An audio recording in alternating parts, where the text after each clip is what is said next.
Yes, children, we are going to study about today your chapter number 3rd of History, Rise of Nationalism. Its fourth part, three part I have released already, and in this fourth part we will study about the civil disobedience movement and its different trends. Mean to say how different people saw the movement differently, because whenever any type of movement issue is raised, all the people have their own views regarding that topic, regarding that issue. And exactly same way, when this movement was going on, civil non-cooperation movement, at that time the citizen of India, even the participants of the movement as well as the leaders, they are also having different view. When all these people have different views regarding that issue, so ultimately the common people who are not directly in touch with these things, they are also somewhat there in the different view. Like when this NCM movement was launched, countryside, mean to say people of the village saw this movement differently, and it's people of town, that I told in my previous video regarding economic effect, mean to say good effect of this non-cooperation movement, that how it increased our import, decreased our import and helped to increase the GDP of the country. Then there is a countryside people, because these people belong to land and pay different type of revenues, and these people wanted that the peasant movement, it is called also peasant movement in under this NCM. This movement demanded in the reduction of revenue, abolition of begar system, social boycott of oppressive landlords, and in many places nai dhobi, washermen, such type of movements were organized by the people. And in 1920, October 1920, this movement, this Sabha was organized by Pandit Jawaharlal Nehru, Audh Kisan Sabha. Before it was started by Baba Ramchandar. This was the movement in the countryside. As in my previous lecture, I told you that this Baba Ramchandar belonged to this village directly. He know that how the people have to pay different type of revenues. They want to get the this social boycott of these landlords, because these landlords take a different type of taxes from them, even more than their income from the land resources, and they have only this source of income. That's why they saw the movement, that it is the movement for them, that how they can get rid of such type of evils that are obviously these are the evils that are spoiling their system, that were prevailing in the society during that British time period. Abolition of revenue, begar, and that oppressive for against the landlords.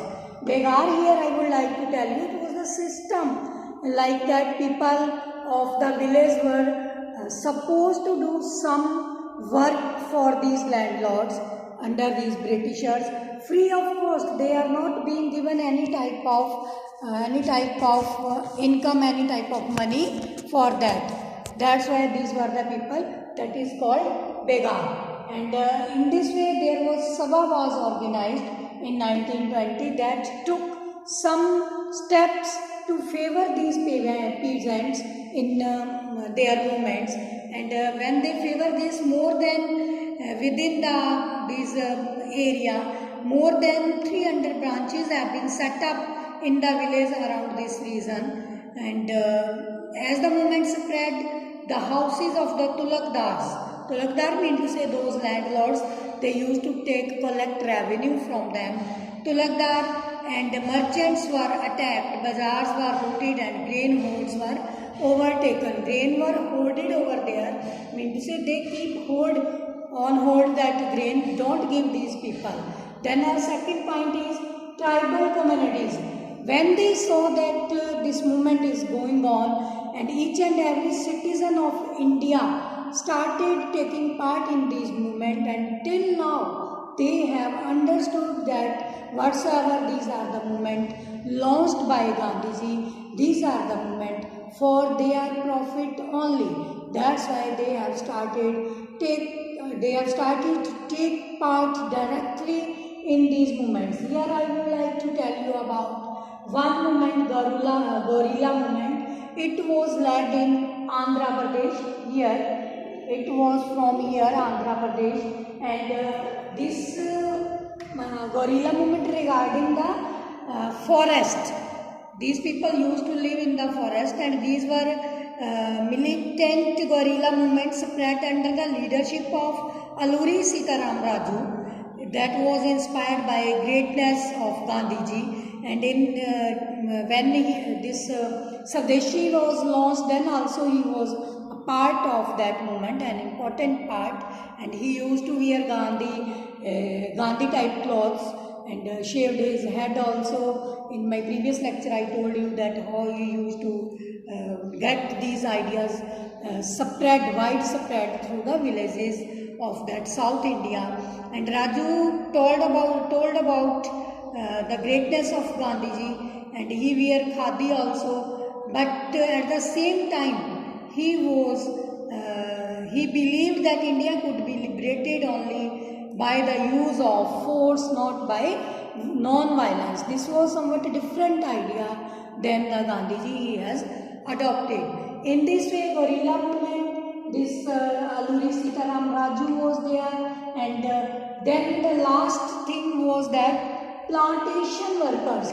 How did these plantation workers saw the movement? As we know that whatsoever prisoners were there by the Britishers made during different movements, Satyagrahi, Swadeshi, boycott, and during this guerrilla movement, all the Kisan Sabha when launched tribal communities, and they were kept in prison for some time. And here whosoever were there kept in prison, they were not given food without of any cost.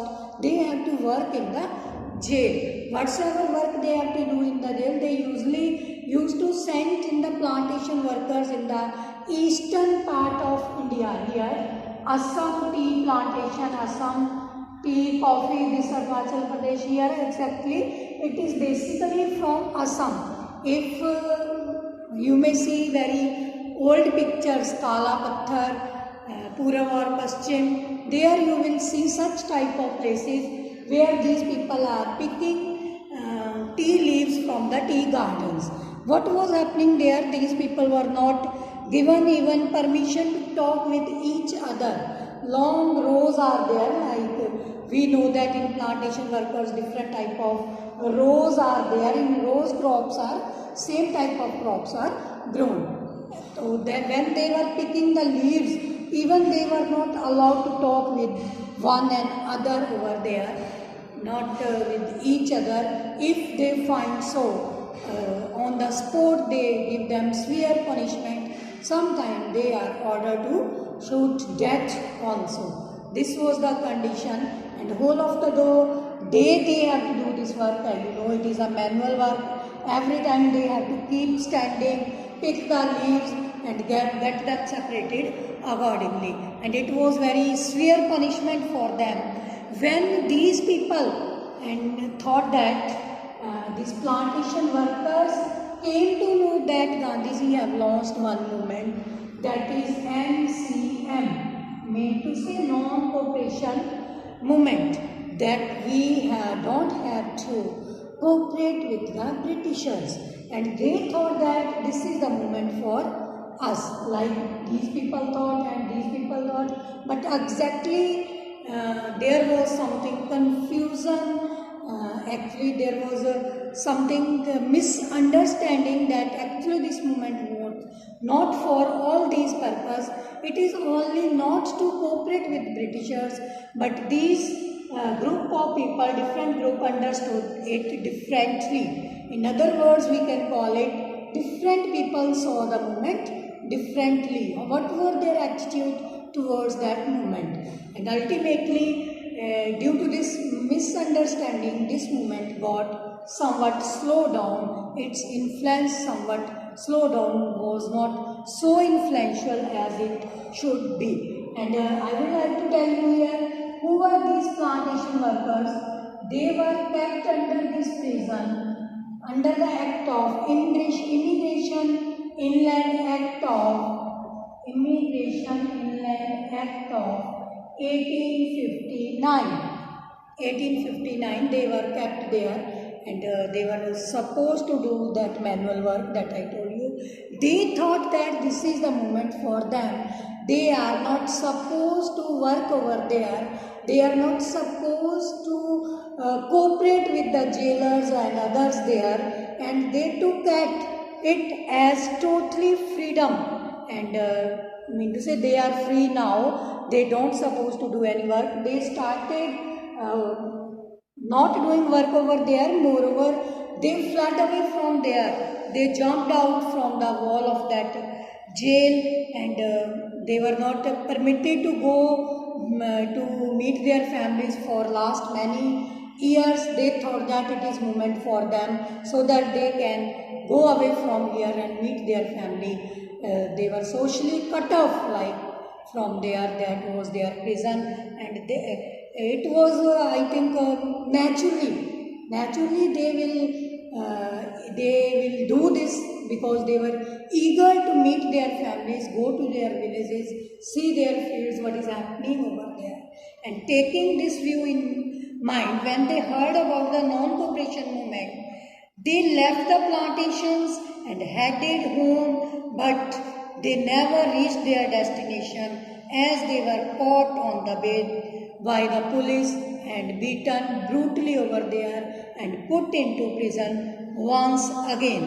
In this way, this is how different people saw the movement. As you know that after that this movement was called off by Gandhiji due to this Chauri Chaura movement, when there was some rally or clash between police and these people, revolutionaries, and 22 policemen were killed in the bazaar. They were doing some demonstration over there, and due to that Gandhiji called off this movement. That's all. In my next video I will tell you about the civil disobedience movement.